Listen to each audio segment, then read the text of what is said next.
Thank you very much.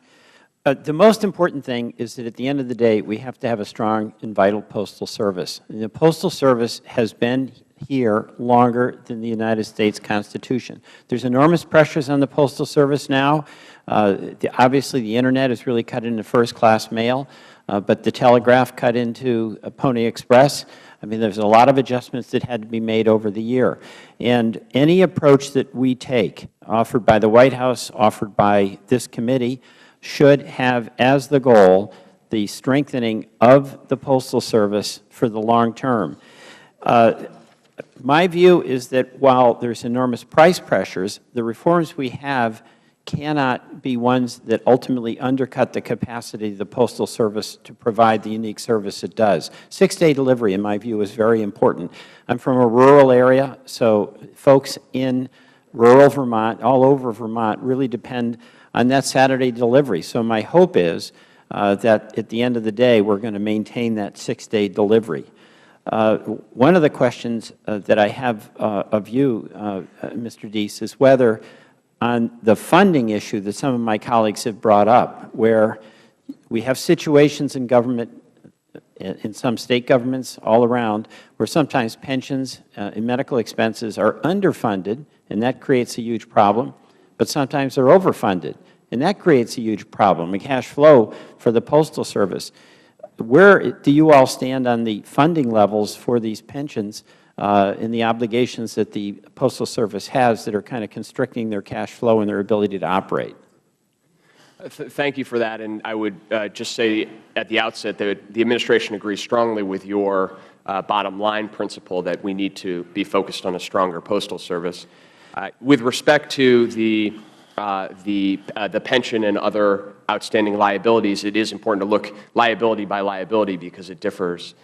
With respect to the pension obligations in the FERS system, for example, that's a place where we believe that if calculated accurately based on postal-specific characteristics, there is a surplus and the Postal Service has overpaid.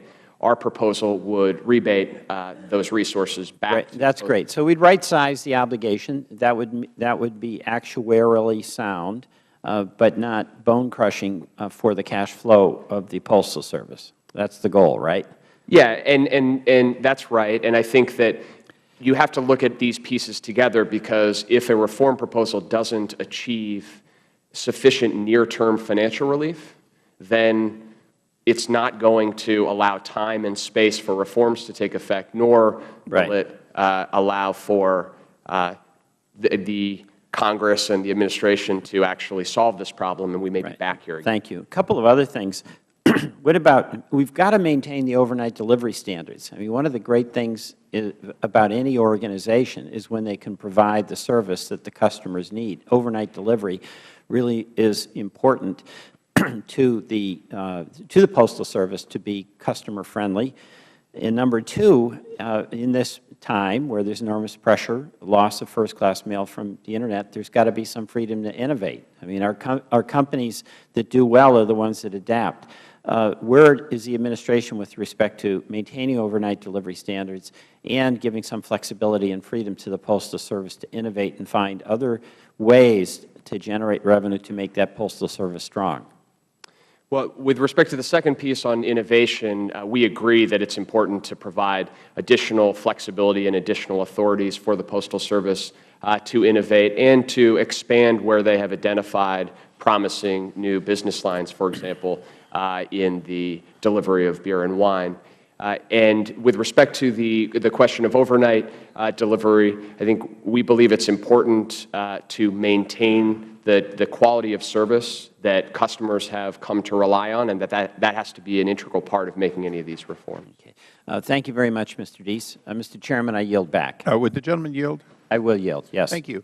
I think the gentleman from Vermont made a good point. But earlier when the gentlelady from New York had talked about pre-funding, from the Administration's perspective, because your proposal, as I understand it, of course, is to essentially reschedule that pre-funding, but not eliminate